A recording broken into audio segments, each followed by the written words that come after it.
කලින් මේ වෙනකන් කතා කරලා තියෙනවා නිර්පේක්ෂ වර්තනාංකයක් කියන්නේ මොකද්ද?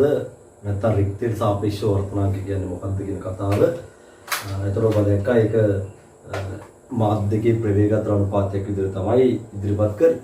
ඉතින් ඒ වගේම තමයි පුතාලට රික්තය නොවන වෙනත් මාධ්‍ය දෙකක් අතර කිරණයක් ගමන් කරද්දී අපිට සාපේක්ෂ වර්තනාංකයක් අර්ථ දක්වන්න පුළුවන්. ඒ කියන්නේ මේ මාධ්‍ය එක මාධ්‍යයක් ඉලක්ක කරගෙන අනිත් මාධ්‍යයේ ප්‍රවේගයට දාන අනුපාතයක් අපිට සාපේක්ෂ වර්තනාංක විදිහට දෙනවා. ඒතර මේක අපි මුලින්ම තේරුම් ගත්තොත් සාපේක්ෂ වර්තනාංකය ලෙස අර්ථ දක්වන්නේ පුතේ නිර්පේක්ෂ වර්තනාංක දෙක අතර අනුපාතයක්. ඊපස්සේ තමයි ඒක ප්‍රවේග වලට අපි කන්වර්ට් කරලා බලන්නේ. හරි. එතකොට මෙන්න මෙහෙම ලියලා තිබ්බොත් n2 බෙදීම n1. ඒ කියන්නේ ඔබ හිතුවොත් මේක එක මාධ්‍ය වර්තනාංකය නිර්පේක්ෂ වර්තනාංකය n1යි කියලා. එතකොට මාධ්‍ය දෙකේ වර්තනාංකය n2යි කියලා පුතා හිතුවොත්. හරි. බලන්න ආය පාරක් එක මාධ්‍ය වර්තනාංකය n1යි. දෙක මාධ්‍ය වර්තනාංකය n2යි. හරි. එතකොට දැන් අපිට n2 n1ෙන් බෙදුවොත් n2 බෙදීම n1 කියන අනුපාතය. එතකොට ඔය අනුපාතයට අපි මෙතනින් පස්සේ නමක් දෙනවා එක මාධ්‍යයට සාපේක්ෂව බෙදපු එක නම් එක මාධ්‍යයට සාපේක්ෂව දෙක මාධ්‍ය වර්තනාංක කියලා කියනවා. එතකොට අපිට මාධ්‍ය දෙක තුලදී තරංගයේ වේගය v1යි v2යි කියලා හිතුවොත් n සමානයි c බෙදීම v කියන සම්බන්ධය පුතාලා පාවිච්චි කරලා පුතා මේ වගේ අවස්ථා දෙකට ආදේශ කරොත් එකම c නේ තියෙන්නේ. පුතාලා තුල කියන්න පුළුවන් මෙතන c නියතයි. එතකොට අපිට අවස්ථා දෙක සලකලා ලියන්න පුළුවන් මේ දෙකේ අනුපාතය n2 බෙදීම n1.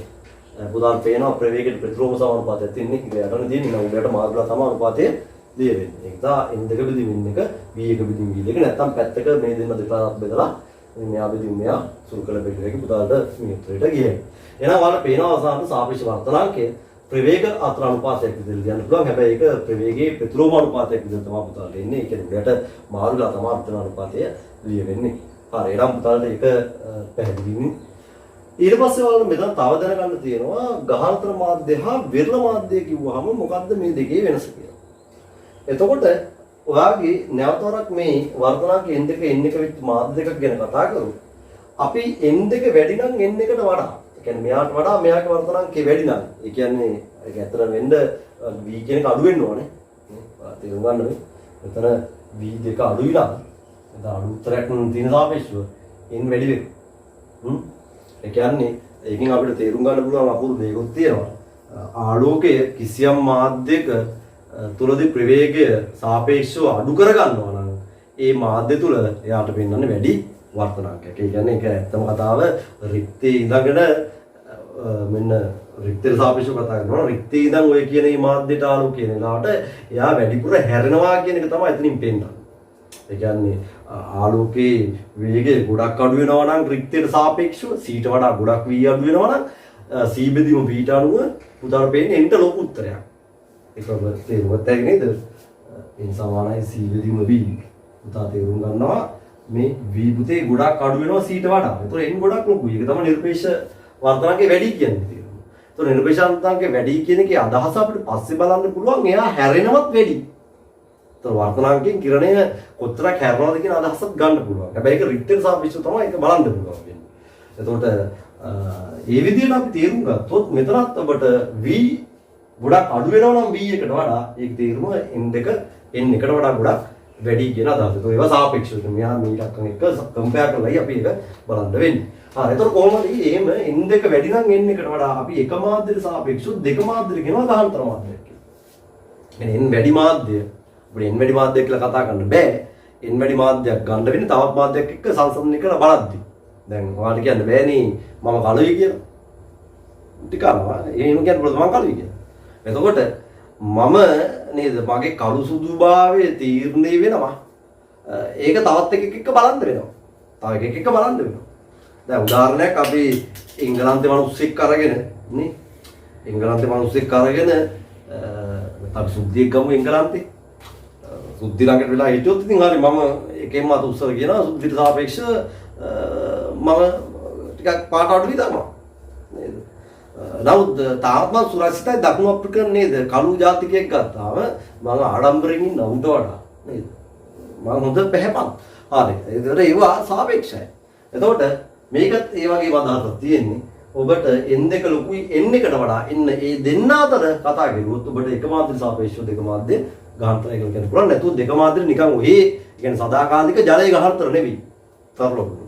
ජලයේ වර්තනාංකය වාතයට වඩා වැඩි නිසා අපි කියනවා ජලයේ වාතයට සාපේක්ෂව ගාහන්තරයි. නමුත් ජලයට වඩා වීදුරු වර්තනාංකය වැඩි. එහෙනම් වීදුරුවට සාපේක්ෂව ජලය ගාහන්තර නෑ. ඒතකොට කියන්න වෙන්නේ දෙක මාධ්‍යට සාපේක්ෂව එක මාධ්‍ය වර්තනාංකය අඩු මාධ්‍යට කියනවා මොකද්ද? විරල මාධ්‍ය. එහෙනම් උතර මත තියාගන්න. වර්තනාංකය දන්න දෙන්නෙක් ඉන්නවා නම් දෙන්න අතර කවුද ගාහන්තර කවුද විරල කියන කතාව කතා කරන්න පුළුවන්. නමුත් අපිට පොදුවේ ජලය ගාහන්තරයි කියලා වර්ගීකරණය කරන්නවත් ජලය විරලයි කියලා වර්ගීකරණය කරන්නවත් එහෙම මාධ්‍යයක් වර්ගීකරණය කරන්න බෑ. එයා තව කෙනෙක් එක්ක සංසන්දනය කරලා ඉතින් ඒක කරන්න වෙන්නේ. හරි. එතකොට ඔය ටික පුතාලට තේරුණා නේද?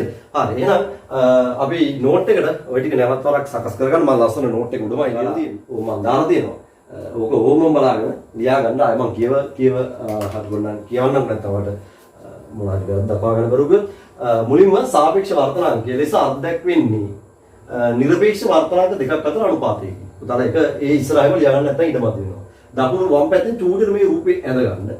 ඊට පස්සේ පෙරනන්ට N2 පෙති මේ වගේ අනුපාතය මේ කොටු කරගත්තත් කමන්නේ. මේක අර්ථයක් කොන මේක නම් කරනවා. එක මාධ්‍යට සාපේක්ෂව දෙක මාධ්‍ය වර්තනාංකය. ඒතකොට බෙදපු එකට සාපේක්ෂව අනිකයි වර්තනාංක කියලා කියන්නේ.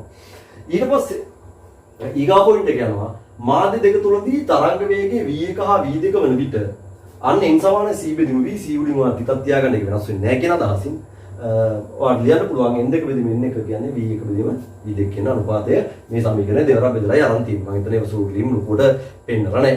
හරි. එතනින් ඔයාලට ඒක කොටු කරලා තියාගන්න පුළුවන්. මේක ඔයාලට තරංග පාරමිති කතා කරලා තියෙන සමහර කොට පෙන්නන්න යන්නේ නැහැ. එතකොට ගාහන්තර මාධ්‍ය හා විරල මාධ්‍ය කියන අර්ථය ඔබ ගන්න වර්තනාංක n2 විශාල n1 වූ මාධ්‍ය දෙකක එක මාධ්‍යට සාපේක්ෂව දෙක මාධ්‍ය ගාහන්තර වෙයි. දෙක මාධ්‍යට සාපේක්ෂව එක මාධ්‍ය විරල වෙයි කියන කතාව පුතාලා දෙන්න ගන්න. ආය පාරක් කිව්වොත් වර්තනාංක n2 විශාල n1 වූ මාධ්‍ය දෙකක පළවෙනි අවස්ථාව එක මාධ්‍යට සාපේක්ෂව දෙක මාධ්‍ය ගාහන්තර වෙයි. දෙවන මාධ්‍යට සාපේක්ෂව දෙක මාධ්‍යක දෙක දාලා රවුම් කරගන්න දුවට එක පැහැදිලි දෙක මාධ්‍යට සාපේක්ෂව එක මාධ්‍ය විරල වෙයි. හරි. එහෙනම් මේකත් එක්කම අපිට යන්න පුළුවන් මෙන්න මේ කිරණයක් ඔන්න ඔය ගාහන්තරේ ඉඳන් විරල පැත්තට එද්දී විරල ඉඳන් ගාහන්තර පැත්තට එද්දී කොයි පැත්තටද හැරෙන්නේ අපිට මෙන්න මේ තර්කෙට එන්න පුළුවන්. එතකොට දැන් මම කතා කරන්න යන්නේ වම් පැත්තේ කිරණයක් ගාහන්තර මාධ්‍යයට සිට විරල මාධ්‍යයකට තමයි කිරීම. දකුණු පැත්තේ වාගේ කිරණය එතන පෙන්වලා තියෙනවා විරල මාධ්‍යයට සිට ගාහන්තර මාධ්‍යයකට පැමිණීම. හරි. එතකොට මම ඔකට අදාළ පුංචි රූපයක් එක්ක ගියොත් නැවත නෝට් එක දාගන්න එපා පුතාලා බලාගෙන ඉන්න. එතකොට පළවෙනි එක වම් පැත්තේ අතර මම දා තිබේ ගාහන්තර මාධ්‍යකින් නම් විරල මාධ්‍යයකට ගමන් කිරීමක්. එතකොට මම මෙතන මාධ්‍ය දෙක එයාගේ වර්තනාංකයෙන් දෙක කියලා හිතන්න. මෙතන මාධ්‍ය එක එයාගේ වර්තනාංකයෙන් එක අපි මෙතන පෙන්න ගමු. n2 ඇත්තට මෙන්න එකට වඩා වැඩි. එතකොට කිරණය ගමන් කරන්නේ මේ වෙලාවේ හිතන්න මේ පැත්ත ඉඳගෙනයි යන්නේ. ඒ කියන්නේ වර්තනාංකයේ වැඩි පැත්ත ඉඳන් තමයි යන්නේ. එතකොට ආගේ පළවෙනි කෝණය පතර කෝණය අයි මම මෙතන ලකුණු කරන්න. ඊට පස්සේ පුතාලට මම ඉන්නේ බෙන්වාම මෙයා යන්න හදන්නේ මේ පැත්තට කොහාටද නැවෙන්නේ? කොයි පැත්තටද මෙයා වර්තනය වෙන්නේ කියන කතාව බලා ගන්න තමයි යන්නේ. එතකොට මේ සඳහා අපිට ස්නේල්ගේ නියමයේදී දුවොත් මෙතන n2 වරක් sin i. මේ අපි දන්නවා මේ පැත්ත වර්තනාංකය වතාවක් මෙතන sin අනුපාතය. සමාන වෙන්න ඕන මේ පැත්තේ වර්තනාංකයේ n1 වතාවක්. එතන කෝණය sin r ට. දැන් r මම තාම පෙන්නලා නැහැ. මොකද වෙන්නේ කියලා බලන්න එපේ. දැන් කොහා මෙතන තේරුම් ගන්න ඕන දේ තමයි මෙයයි වෙනස් වෙන්නේ නෑනේ. ඒක දැන්ටමත් ෆික්ස්. එතකොට මෙයාට සාපේක්ෂව එන්න අඩු තැනකටයි ගියේ. මේ පැත්ත අඩු වෙච්ච ගමන් එහෙනම් මේ උත්තරේම තියාගන්න මෙයාට වඩා මෙයා අඩු වුණොත් මේ කෝණයට වඩා මේ කෝණය වැඩි වෙන්න ඕන. ඒ කියන්නේ sin අනුපාතය ලොකු කරගන්න නම් පුතා දන්නවා එතන කෝණය වැඩි වෙන්න ඕන.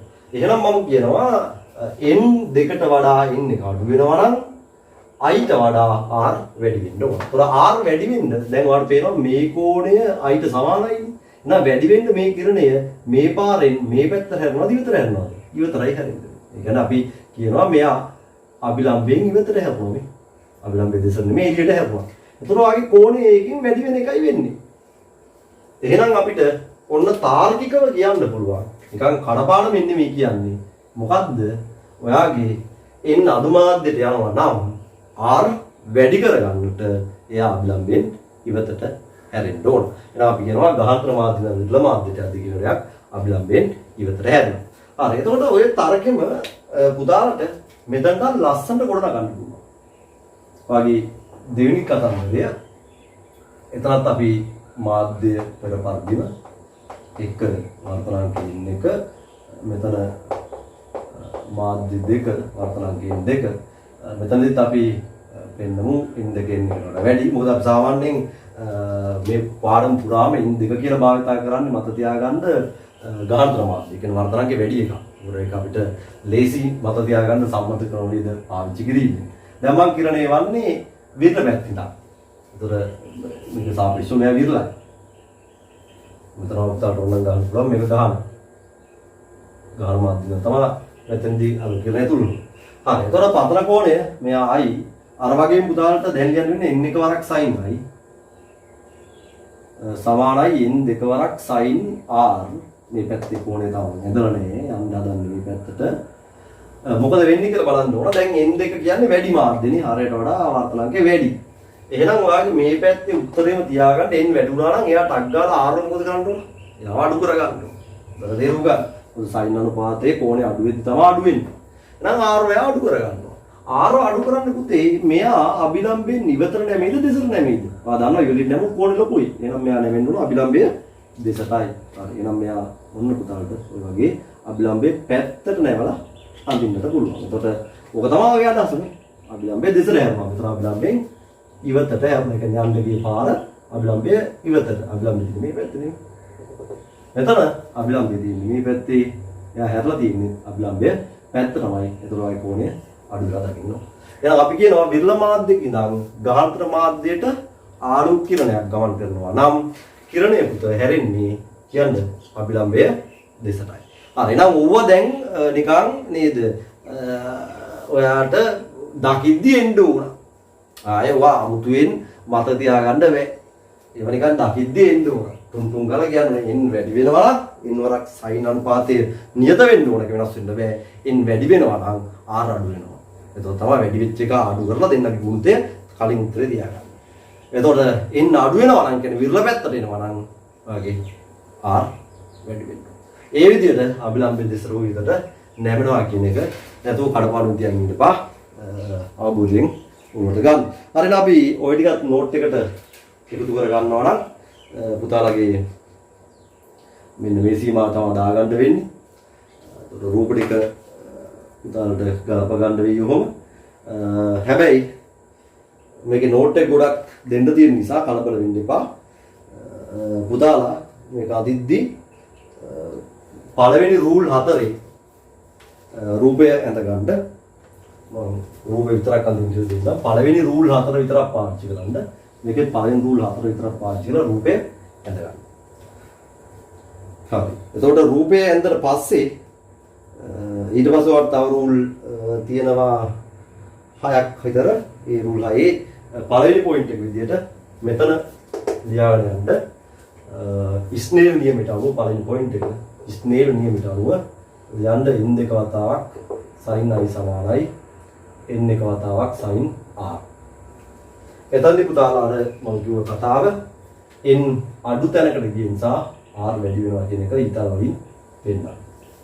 මෙතන තව යට අපිට පේජ් දෙකක් තුනක් තියාගන්න ඕන කතාව කියාගන්න. හරි. එහෙනම් දැන් එතන යටින් දෙවෙනි පොයින්ට් එක විතර ලියාගන්න පේජ් දෙකක් තුනක් ලියන්න තියෙන නිසා හිමින් චූටියට ලියාගන්න පුළුවන් තරම්.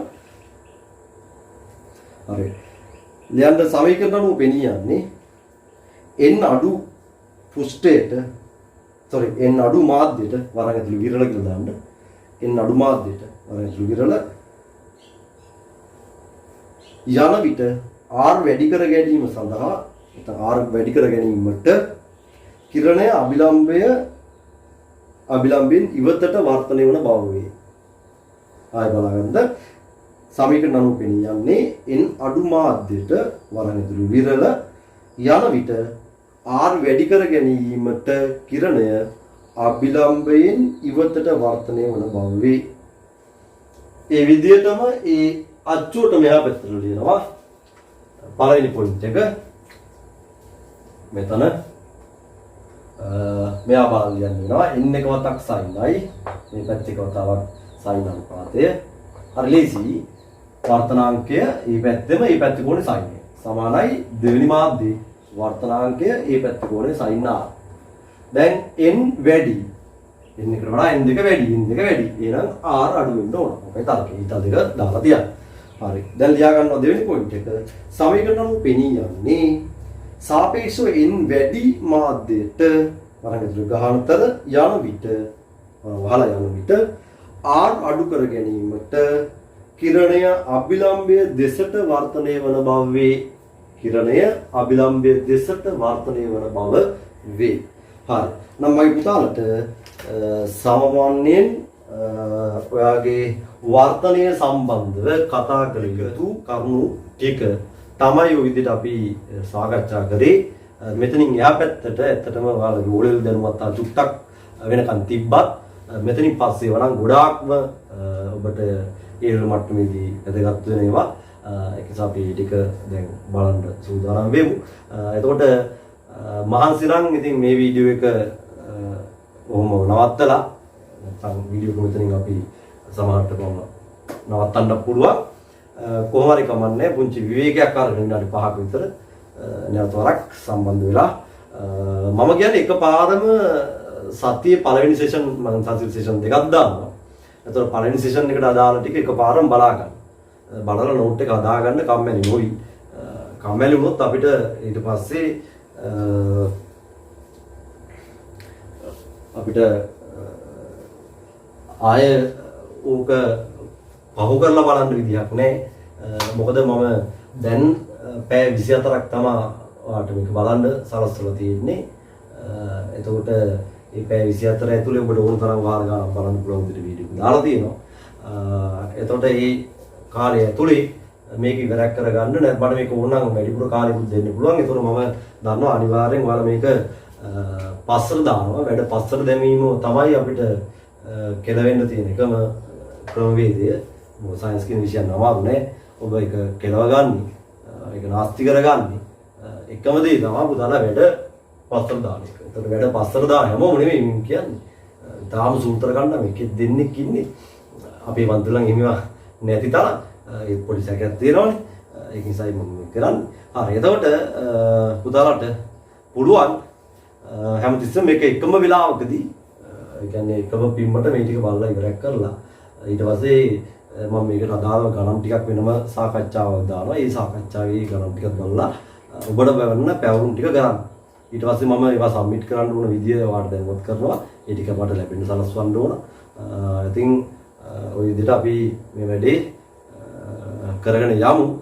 නැත්නම් අපිට අගපාඩම් විශේෂයෙන්ම අගපාඩම් වලදී ඔබට හොඳට සාකච්ඡා කරගෙන යන්න දරුවෝ කියමු.